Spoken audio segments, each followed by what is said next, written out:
What's going on, Cancer? I salute the divinity in you, and welcome to the Chariot Friends. Justin here, and how you feeling, Cancer? You feeling chatty? you feel the thoughts are racing. You got some things to say. Well, that's perfect because the moon's in Gemini. I'm going through a lunar return. It's always fantastic. But before, well, and I find with before I'm like jumping into it, I find with the moon in Gemini, this is a really great time to just really kind of pay attention to just as far as like what has been kind of cycling through your head. Has there been a certain narrative that you've been stuck on? Because Gemini can help you move through that. Where Libra starts a thought, Aquarius holds a thought, Gemini is open to new ideas, to new stimuli. But yeah, we'll definitely talk about that more here in a moment.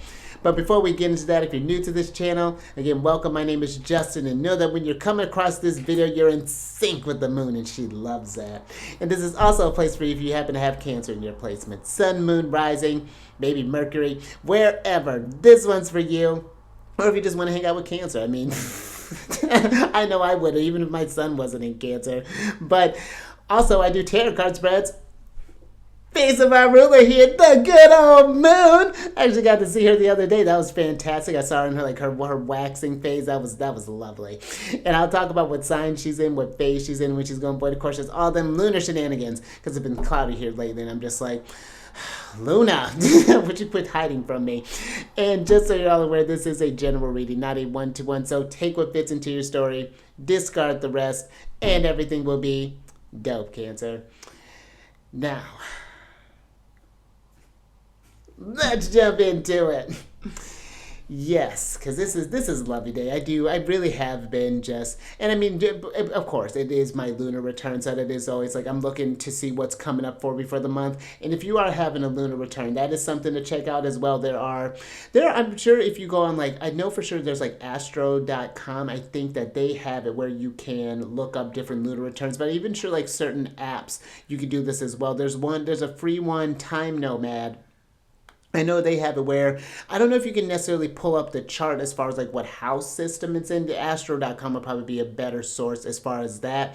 But at least, getting familiar with what degree your moon sign's at, or even just what sign she's in, so that like, what are some things that may come up for you for the month. Just kind of tune into that. I find the lunar return charts, which are good for a month, or the 28-day cycle, they're really good for that, for just like tending to just kind of like some short-term things. I really do enjoy working with that. But before we jump into this thing, depending on when you're watching this, happy Saturn Day. And I'm going to shuffle your cards while I'm talking about this.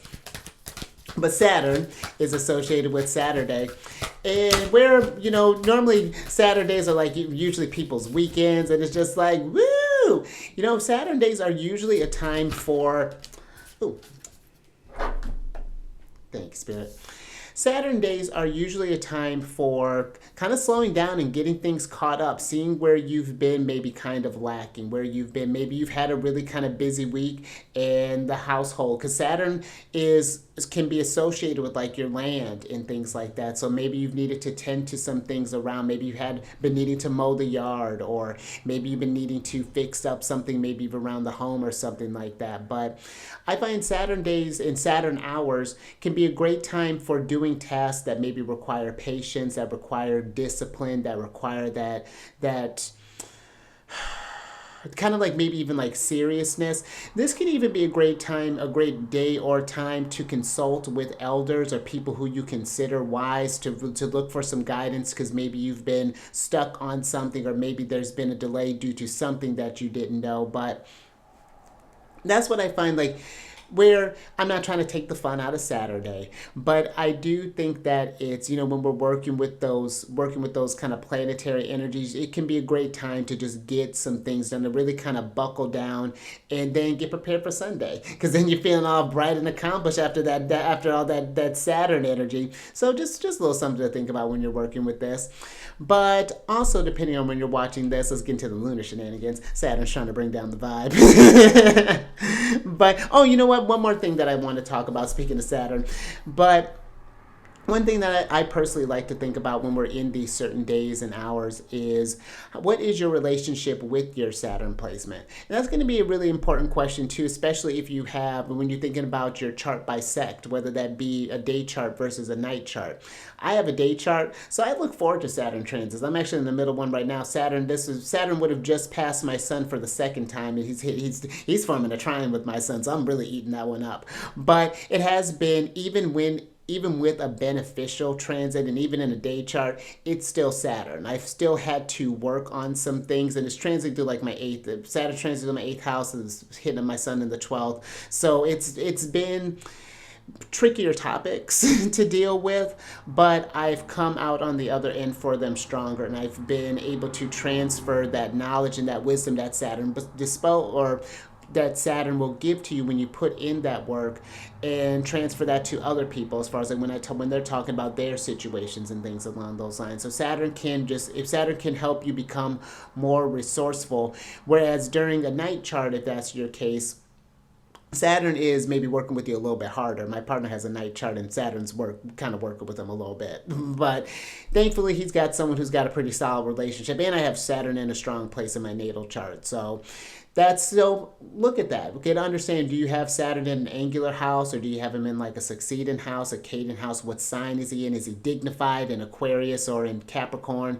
Or is he in his fall in Aries, which he'll be entering here soon, or even in his detriment in Cancer or Leo? So that's something to just understand what your relationship is with Saturn. I feel could be very beneficial. Okay, now lunar shenanigans.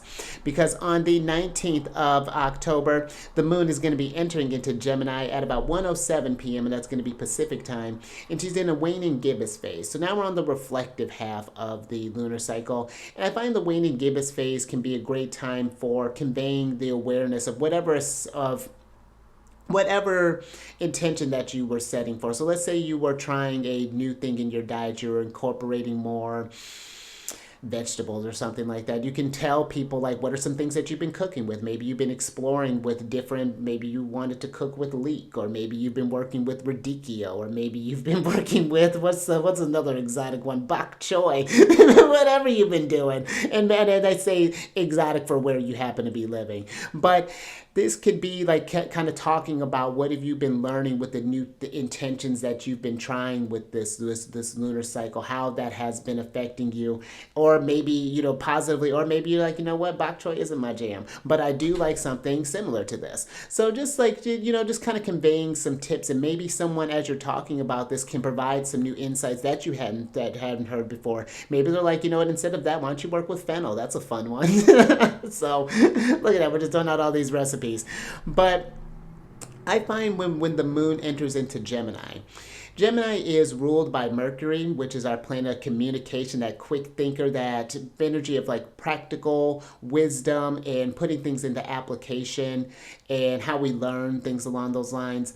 And their modality is mutable. So Gemini has the ability of adaptability and changeability, being able to be flexible with whatever comes with that, or comes at them. Their element is air, so we're talking about the mind, the communication, the thoughts, the words that we're using. And I find Gemini is one that can learn things very quickly. They're the twins. So I feel like just as they can learn something, they can teach something too. It's really cool how Gemini energy can work. And their gender is masculine. So that means that that is a more active type of energy when we're working with that. It's not necessarily just like what you traditionally would understand, like masculine and feminine, almost like yin and yang energy. So they'd be the yang factor. And I find when you kind of combine all of these things with the moon, this is nurturing where your thoughts have been going. Maybe you've been thinking about one sort of way. So maybe this is inviting some new information. I actually was just listening to a podcast about the void of course the other day that really kind of changed my perspective of how I'm even talking about it. And even where I've just been doing a lot of just learning as well, and just like consuming information. And that could be something too, I find, with the moon in Gemini. Be mindful of like how much you're taking in. It's not that you can't just be learning, but take a minute after you've learned something to reflect on, okay, what does that mean? What information of this is actually useful that I can put into that, like that practical, that knowledge that I can turn into wisdom. You know what I mean? As opposed to just consuming a bunch of information. Be mindful of just like kind of hearsay. Do double, you know, when you're checking one source, check another source, and maybe check a third source, you know, just to make sure that things are lining up. That's another thing that I would invite with Gemini energy. But this can be a really great time to, yeah, they're just like exchanging different ideas as well, especially when we're talking about that waning gibbous phase. Just as a, this is what I've learned, what do you think about that? Because then again, maybe someone may provide a different perspective that you hadn't considered before. So those would be just some kind of constructive ways that I would say working with the moon.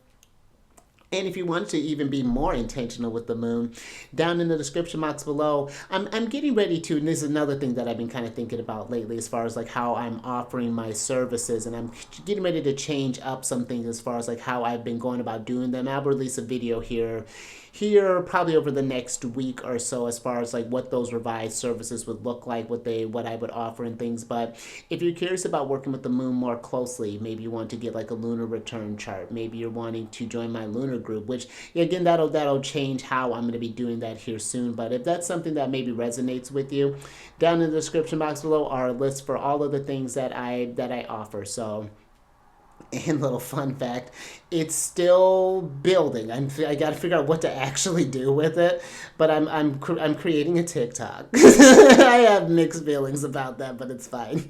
I've been getting multiple like people telling me. I'm thinking of a Sag in particular. Her moon's in Gemini, and I know she's been telling me that for a while. But so that's something that I'm working on too. So if you're on TikTok or whatever, be looking out for me there. What I'll be doing, we'll see. But that information may or may not be down in the description box here soon. So follow me, and I'll follow you back, or whatever the hell you do on that. So that's all I got for you there. And let me go ahead and switch up. Let's get into this tarot. But last little bit here, these readings that I do, they're not gender specific readings. So apply these energies to people as they make sense for your situations. And then before we jump into this thing, I'm going to bring in some good vibes here by ringing this bell. So adjust your volume if you need to, but let's go ahead and give this some rings and let's jump into it.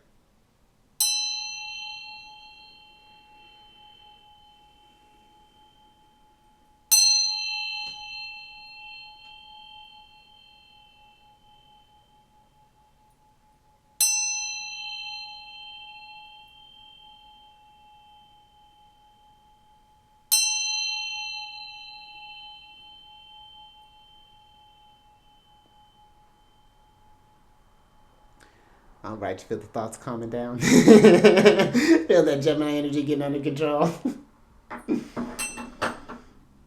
All right, let's get into your general energy of the day. Oh, look at this. I'm with it. So you have the Seahorse Spirit here for your general energy. And this is a card of watch and wait. And so the first messages that I got from this, or that I'm getting from this, is if you've set out an intention, or if you've been waiting on something, or if you've been feeling like your faith has been challenged on something, like when is this going to happen for me? When is that going to be happening? There is this Saturnian thing of just watch and wait.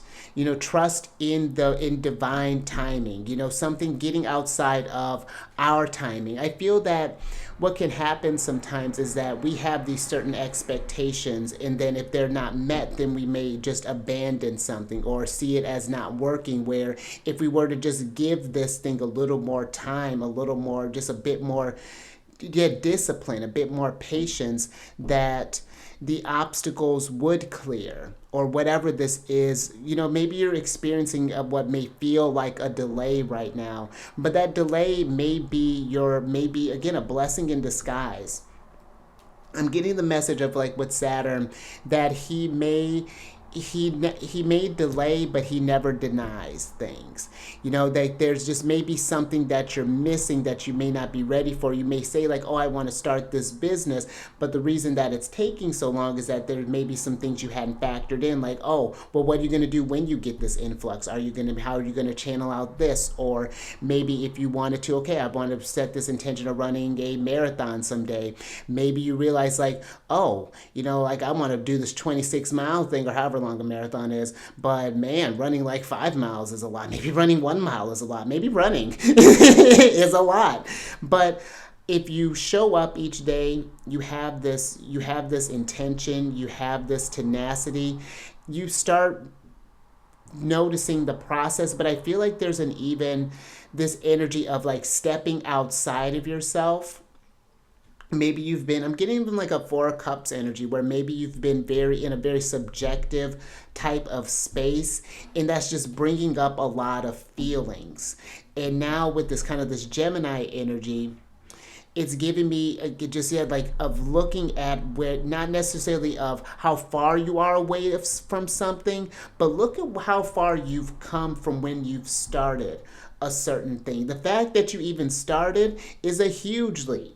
But now it's just like watch and wait. You keep doing these things, more is gonna happen. More and I'm even getting this feeling of like when you first start something, it can be so invigorating, it can be so accomplished or so like it's a sense of accomplishment. But then once it kind of loses that newness, then it's like that's when I feel like the impatience starts settling in. It's like, am I actually growing? That's interesting. Let me get some tarot on this and get some details with the seahorse.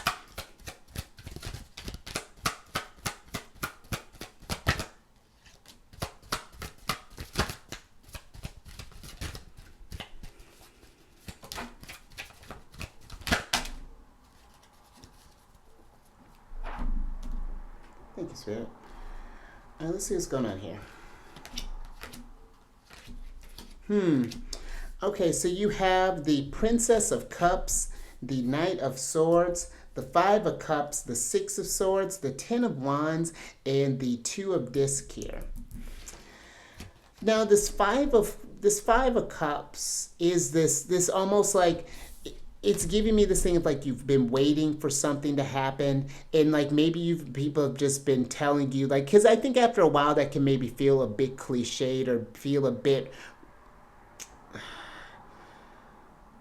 just like it's almost like a repetitiveness, and like this like it's almost like we're tired of it's like you've been watching, you've been putting in this work, and now it's starting to weigh on you a bit with the Ten of Wands being here.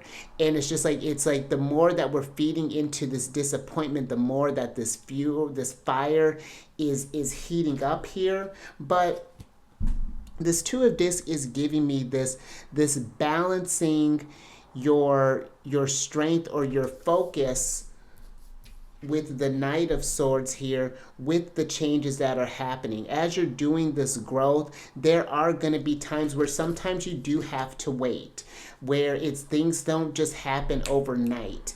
You know, truthfully, I think sometimes, at least with where I feel like maybe awareness is, or like the consciousness is, that if we got exactly what we wanted whenever we wish something, where I can sure they may think of some things that like, oh yeah, that'd be really exciting if I could do X, X, X, X, and X, but also think about some of the things that you say kind of just like, maybe with not just the awareness, or like maybe even kind of mindlessly a little bit, like things I think would be very out of whack at first until we adjusted to this balance. And so I feel that there are these restrictions or these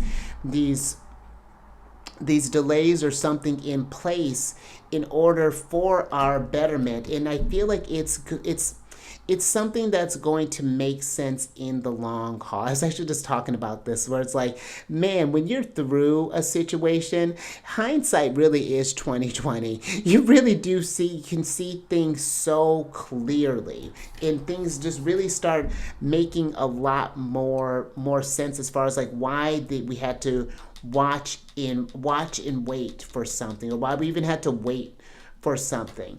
But know that I feel that Spirit, Universe, God is very generous. And that in the meantime, instead of like, you know, what that term, that quote of like a watch pot never boils, and of course the water is going to boil, but when you're just hovering over it, it seems like it can take forever. But when we go off and maybe and do like other things, then you're not so much focused as opposed to why isn't this happening. You're like, okay, this intention's been set. Let me go. I'm getting like this thing of like expanding your focus a little bit. And I was actually just kind of talking with this about someone too, where I feel we have 12, just I was talking about this in astrology, like how we have 12, these 12 focuses of life, these 12 houses. And it seems like a lot of the focus is either on like career, on family, and relationships, like all of the like the angular houses. But we're missing all of the other pieces of the pie, and there's 8 other houses that are going on with that. Some of them just as favorable as those houses, some of them not so much. But all of them are necessary for the grand scheme of life, and it's just like watch and wait. That all of this thing, this Knight of Swords, he's a King of Swords. It feels like it's like you're not toiling for just one reason. It's just like I almost feel like that. It's just like this. It's just giving me just like an access. Like it's like not even denied, but just like kind of cut off right now. You've put as much energy as you can into this thing, so go do something else. Go outside and play. Go, it's like when like if you've ever had like maybe like a grandparent or like maybe any figure who's baking something, and the house is like smelling sweet. You got cookies, brownies, whatever cake is going on, mixing up in the dinner, whatever's making up in the mix. But instead of just like sitting there mouth water salivating, is it done yet, or is it done yet, is it done yet, again, what can you do in the meantime to kind of split this energy up so that there's just not such a hyper focus on this thing, and just allow something to mature naturally. I'm even getting this message of when you go to like plant, nature is a great example of just kind of watch and wait. When you go to plant a seed, when you're growing a flower or a crop or whatever, it's going to grow how fast it's going to grow. Some plants grow very quickly. I know of someone who wants to work with avocados, and those suckers take like 40 years or something like that to grow. But their sun's in Capricorn, so they got the patience for it. But so that's another thing that's kind of coming through there. But let's get some more on this. Oh, there's that 4 of Cups. Love it.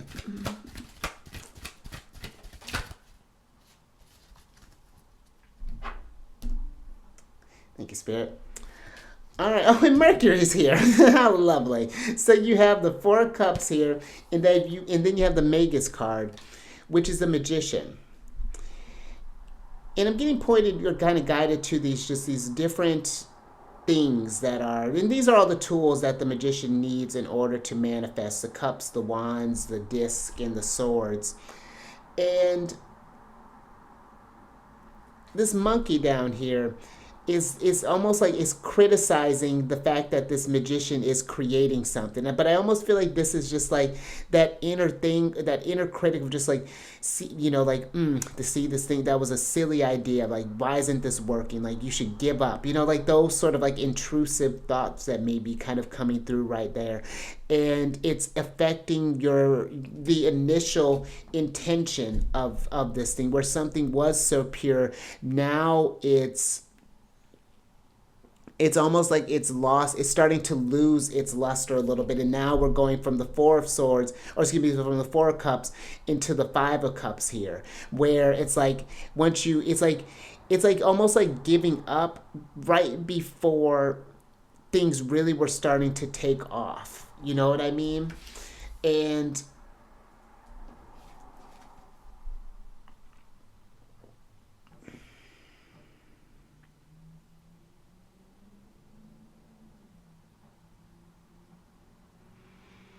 I feel with the Magician card,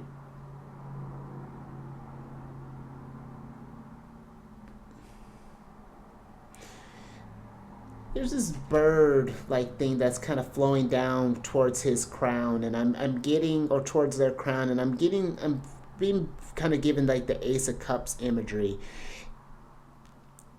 Trust that whatever intention or whatever thing that you're doing, it is going to bear fruit. Let me get a little bit more with the Magician.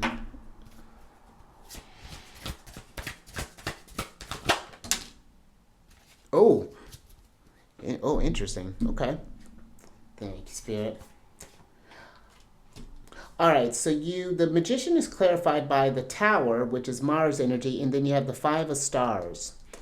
In this five of stars, it's like it's almost like it's like, come on, Spirit, come on, give me those stars. But it's just like, yeah, like again, it's like we're trying to force something to happen here with this tower. That's a very interesting message that's coming through with that.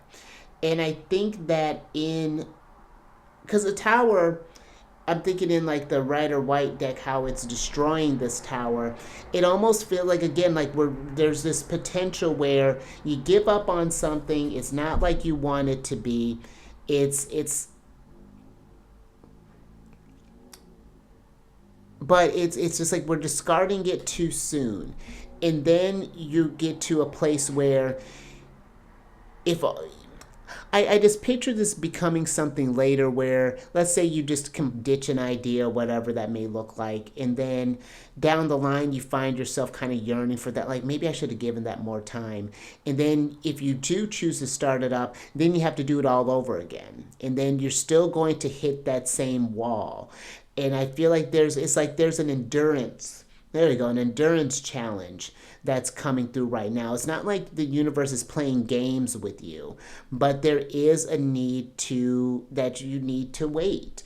You know, everything's not just so mercurial where it's just like all quick. Mercury's fast, but even Mercury takes a minute and backtracks sometimes when it's going retrograde. And so, well, not literally backtracks, but it appears that it's backtracking. But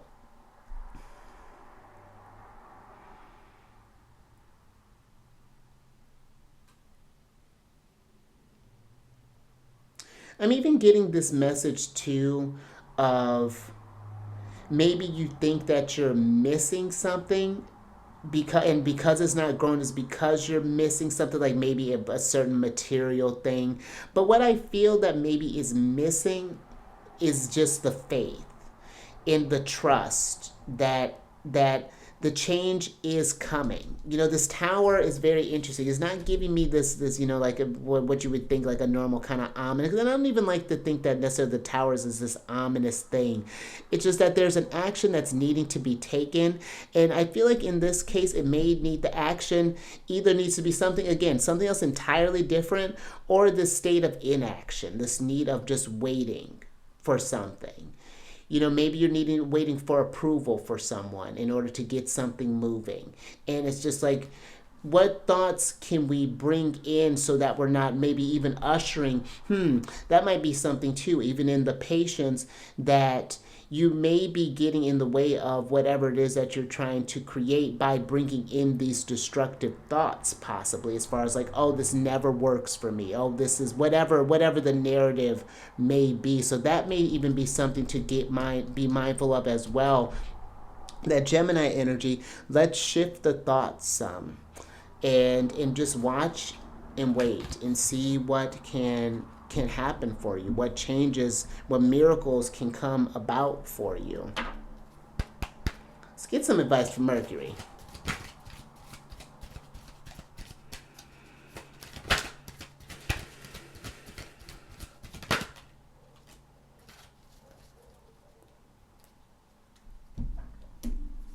Spirit. All right, last little bit here. Look at that. All right, so you have the Nine of Discs and the Prince of Wands here. And let's switch back over. Oh, I love that he came out. The Prince of Wands in this deck, he is the one, this is the princes are the knights in this deck.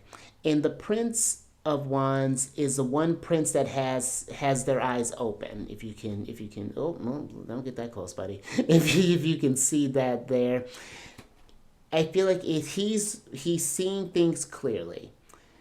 He got the feeling, got the download, and now it's just sustaining that. There's the trust that comes in, and there's so much more. This Nine of Cups, or excuse me, Nine of Discs, has got this gain at the bottom.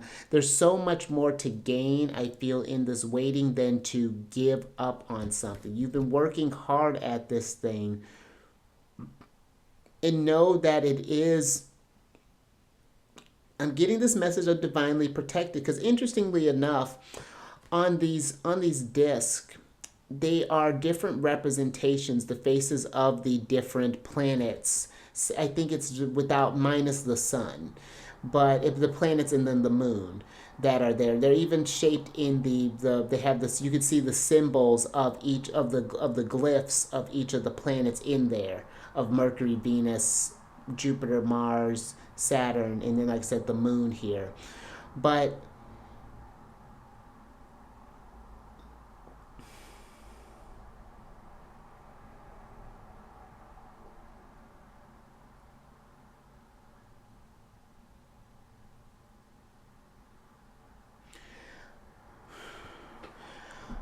I even got this. That's interesting. I even got this message. I'm getting kind of like a visual of the Five of Swords, and I'm getting this message too of, maybe maybe you've been seeking the advice of others. Should I do this thing? Should I not do this thing? And like it seems like this kind of over questioning. And if we're looking for others to talk us out of something, then they'll start doing that. If that's another interesting message that's coming through. I just feel like there's this need to keep the energy going with the Prince of Wands. If it's something that is meant to, something that you're trying to elevate towards, that's going to that's raising your vibration. It's worth the patience. It's going to be worth this effort that you put into, and then you'll understand. Again, that hindsight comes to mind here.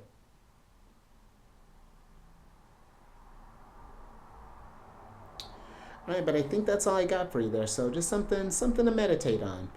But if you like that, if anything resonated with you, give it a thumbs up.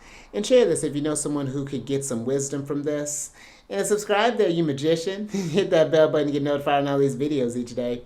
And then last little bit, if you want to know outside of the lunar shenanigans what's going on up in the cosmos, come on over to my other channel, Alchemist State. I have a link down in the description box below, and I do weekly videos there, as well as different videos talking about different planets and different signs and different houses. I'm actually about to get back started up on that. It's been a bit of a busy week for me, but getting back on track. I've been doing a lot of readings here lately, so that's been really nice. And all that housekeeping is down in the description box below. But let me get your surprise card here, so I can get you out of here.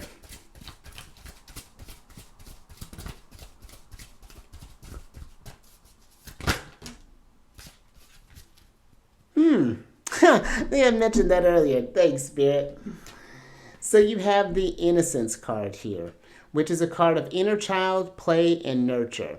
And that was one of the first things that I was talking about. It's like instead of watching and waiting for that pot to boil or something, go outside and play. Get out of here. Go out and do something else. Because I find when it's like you're putting too much energy towards something, or you even like, imagine just like wanting, if you wanted a plant to go just like over watering it. That's not going to make it grow any faster. If anything, that may end up harming the plant. And so I feel that there's this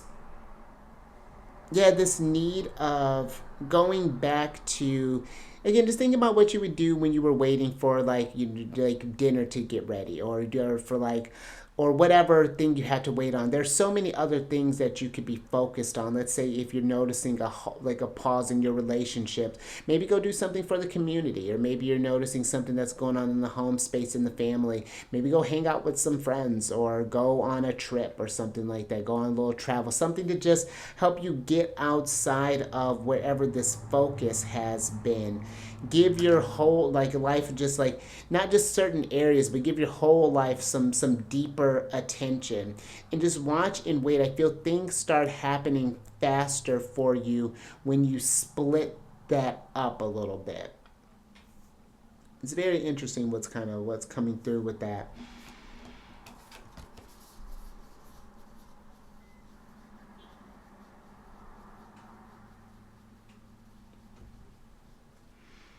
But I think that's all I got for you there. But until next time, keep raising that consciousness, keep eyes on the moon, and I will catch you on the next one.